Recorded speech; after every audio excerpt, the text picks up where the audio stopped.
Good morning class. MAVN के online class में class 7 Hindi व्याकरण में आपका फर्स्ट टर्म का ये लास्ट चैप्टर है, अध्याय 12 अव्यय। अव्यय के बारे में बताया गया। सबसे पहले अव्यय की परिभाषा दी हुई है। जिन शब्दों में लिंग, वचन, कारक, काल आदि के कारण कोई परिवर्तन नहीं होता उन्हें अव्यय कहते हैं। ठीक है। जो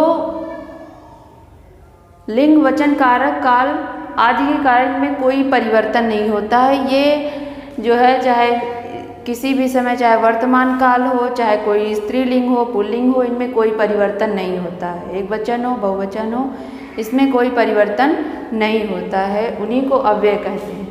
अव्यय के 4 भेद हैं। पहला क्रिया विशेषण, दूसरा संबंध बोधक, तीसरा समुच्चय बोधक, चौथा विस्मयादि बोधक। क्रिया विशेषण जैसे नाम से ही पता चलता है कि जहाँ पर क्रिया की विशेषता बताई जाती है, वे क्रिया विशेषण शब्द जो क्रिया का परिमाण, वाक्य में जो शब्द क्रिया की विशेषता बताते हैं वे क्रिया विशेषण कहे जाते हैं। जैसे अमित, यहाँ एग्जाम्पल दिया हुआ है, अमित सुंदर लिखता है, तो यहाँ जो है लिखने की विशेषता क्या बताई जा रही है कि यहाँ पर क्रिया क्या है, लिखना, और लिखने की विशेषता बताई जा रही है कि सुंदर है, लिखावट कैसी है, सुंदर है, तो यहाँ क्रिया की विशेषता बताई जा रही है, इसलिए क्रिया विशेषण है। ठीक है। क्रिया विशेषण के 4 भेद होते हैं। क्रिया विशेषण के 4 भेद होते हैं। पहला है परिमाणवाची क्रिया विशेषण, दूसरा रीतिवाचक क्रिया विशेषण, तीसरा स्थानवाचक क्रिया विशेषण, चौथा कालवाचक क्रिया विशेषण। तो हम इसको थोड़ा शॉर्ट में जो है जानेंगे कि परिमाणवाची क्रिया विशेषण क्या है। परिमाण शब्द मैंने आपको विशेषण में पहले पढ़ाया था। परिमाण शब्द का अर्थ होता है नाप तौल से। ठीक है। वे क्रिया विशेषण शब्द जो क्रिया का परिमाण बताते हैं, यानी उनका नाप तौल करते हैं, उन्हें परिमाणवाची क्रिया विशेषण कहते हैं। जैसे थोड़ा थोड़ा, कम, जल्दी जल्दी, ये सारे शब्द। जैसे इसमें एग्जाम्पल में दिया हुआ थोड़ा थोड़ा लिखने का अभ्यास करो, या धीरे धीरे, ये सब। ठीक है। उक्त वाक्यों में थोड़ा थोड़ा, कम, जल्दी जल्दी, ये सब क्या है, परिमाण है। या थोड़ा बता रहा है, मात्रा बता रहा है, कम बता रहा है, जल्दी जल्दी, ये सब जो है परिमाण बता रहा है। परिमाणवाची कुछ शब्द जैसे अधिक, भारी, लगभग, काफ़ी, केवल, प्रायः, अत्यंत, हल्का हल्का, बस, तनिक आदि, ये सब बहुत शब्द हैं जो परिमाणवाची में प्रयोग किए जाते हैं। रीतिवाचक क्रिया विशेषण क्या है? क्रिया की रीति अथवा ढंग यानी तरीका बताने वाले शब्द रीतिवाचक क्रिया विशेषण कहलाते हैं। जैसे वह ध्यानपूर्वक पढ़ता है, ध्यानपूर्वक पढ़ना मतलब यहाँ पर क्रिया विशेषण हम पढ़ रहे हैं तो क्रिया की विशेषता बताई जा रही है, लेकिन यहाँ पर रीति यानी उसके पढ़ने का तरीका, जो ढंग है, वो बताया जा रहा है कि वो पढ़ता है, और पढ़ता है तो कैसे पढ़ता है, ध्यानपूर्वक पढ़ता है। कोयल मधुर गाती है तो उसकी विशेषता बताई, मतलब गाने की विशेषता बताई जा रही है कि मधुर गाती है। कैसे गाती है? मधुर गाती है। उसने सहसा झपट लिया, यानी कैसे जब प्रश्न करेंगे उसका आंसर मिलेगा, तब वही रीतिवाचक क्रिया विशेषण हो जाएगा। ठीक। फिर है अगला आपका स्थानवाचक। स्थान शब्द से ही पता चलता है कि ये स्थान के बारे में, प्लेस के बारे में कुछ बताएगा। तो जिन शब्दों से क्रिया के होने के स्थान का बोध होता है वे स्थानवाचक क्रिया विशेषण कहे जाते हैं। जैसे श्याम बाहर खड़ा है, यहाँ आओ, वहाँ जाओ, ऊपर आओ, नीचे जाओ, ये सब क्या है, स्थान है, तो ये स्थानवाचक हो गया। कालवाचक, काल का मतलब होता है समय। जब आपको समय बताया जाए तो वहाँ कालवाचक क्रिया विशेषण हो। जब समय जो है क्रिया विशेषण से संबंधित हो, क्योंकि हम मेन पढ़ क्या रहे हैं, क्रिया विशेषण पढ़ रहे हैं, तो क्रिया विशेषण में जब समय को संबोधित करते हुए कुछ हमें बताया जाता है तो वहाँ पर कालवाचक क्रिया विशेषण होता है। वे क्रिया विशेषण सब जिनसे कार्य के होने के समय का पता चलता है वे कालवाचक क्रिया विशेषण कहलाते हैं। जैसे दिन भर, प्रतिदिन, हमेशा, रोज, ये प्रतिदिन, ये सारे शब्द जो है क्या हैं, कालवाचक हैं। ये हो गए इनके क्रिया विशेषण के 4 भेद। ठीक, अब आपका क्या आता है, संबंध बोधक।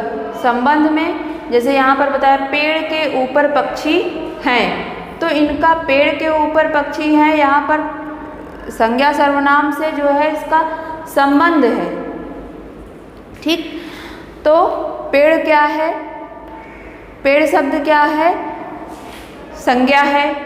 ठीक, पक्षी क्या है, ये भी संज्ञा के ऊपर इनका दोनों का संबंध है। बहुत सारे एग्जाम्पल इसमें दिए हुए हैं, जिन अव्यय शब्दों से संज्ञा अथवा सर्वनाम शब्दों का वाक्य के दूसरे शब्दों के साथ संबंध बताया जाए। ठीक है, वहाँ पर संबंध बोधक मतलब उनका संबंध बताया, संज्ञा सर्वनाम का जो है दूसरे जो अन्य जो वाक्य में शब्द होंगे उनसे उनका संबंध बताया जाए, तो वहाँ पर संबंध बोधक अव्यय होता है। जैसे धन के बिना दुनिया में कोई नहीं पूछता। ठीक, तुम्हारे बिना मैं नहीं रह सकता। तुम्हारे यानी तुम सर्वनाम हो गया, मैं सर्वनाम हो गया, तुम्हारे बिना शब्द लगा है यानी मैं और तुम क्या हो गए, इनका संबंध हो गया। गर्मी के मारे बुरा हाल है, गर्मी बुरा हाल। ठीक, तो इसमें बहुत सारे दिए हुए जैसे कालवाचक, स्थानवाचक, दिशावाचक, साधन जब हम किसी के साधन प्रयोग करते हैं, जैसे बस से जाते हैं, के द्वारा, के लिए। जैसे व्यक्तिवाचक, किसी व्यक्ति का प्रयोग करते हैं, जैसे सिवाय, अलावा, के बिना, बगैर। ठीक, फिर तुलनावाचक, तुलना में जब हम किसी की तुलना करें, अपेक्षा तुलना में या के आगे। बहुत सारे इसमें एग्जाम्पल आपके अर्थ की दृष्टि से संबंध बोधक अव्यय के भेद बहुत सारे दिए हुए हैं। संबंध बोधक अव्यय और क्रिया विशेषण में अंतर यहाँ पर दिया है। अंतर क्या है, वे सब जो क्रिया की विशेषता बताते हैं क्रिया विशेषण होते हैं, किंतु जब ये संज्ञा या सर्वनाम के साथ आकर वाक्य के अन्य शब्दों के साथ संबंध बताते हैं तो वहाँ पर संबंध बोधक अव्यय का कार्य करते हैं। जैसे तुम सुबोध के विरुद्ध मत बोलो। ठीक है, सुबोध के विरुद्ध मत बोलो, ठीक है, और भी बहुत सारे एग्जाम्पल। ठीक है, तीसरा आपका है समुच्चय बोधक अव्यय। समुच्चय बोधक अव्यय इसका एग्जाम्पल दिया हुआ है। परिभाषा पहले हम थोड़ा सा समझ लेंगे, क्या परिभाषा दी हुई है। जो शब्द 2 या 2 से अधिक वाक्यों या उपवाक्यों को जोड़ने का कार्य करते हैं उन्हें समुच्चय बोधक अव्यय कहते हैं। ठीक है, जो शब्द 2 या 2 से अधिक वाक्यों या उनके जो उपवाक्य होते हैं उनको जोड़ने का काम करते हैं उन्हें ही समुच्चय बोधक अव्यय कहते हैं। एक एग्जाम्पल दिया हुआ है, गौरी तो आई लेकिन शशि नहीं आई। तो क्या हुआ यहाँ पर, ये जो लेकिन शब्द है इसने जो है इन दोनों वाक्यों को आपस में जोड़ दिया है। ये वाक्य, ये उपवाक्य। ठीक, तो समझ में आया, जैसे लेकिन है, और है, क्योंकि, ये सारे शब्द जो है। जैसे एक एग्जाम्पल इसमें दिया है, गांधी जी ने कहा था करो या मरो। तो यह शब्द क्या है, इसको करो और मरो दोनों को जोड़ने का काम कर रहा है, करो या मरो। तो यह शब्द क्या है, समुच्चय बोधक है।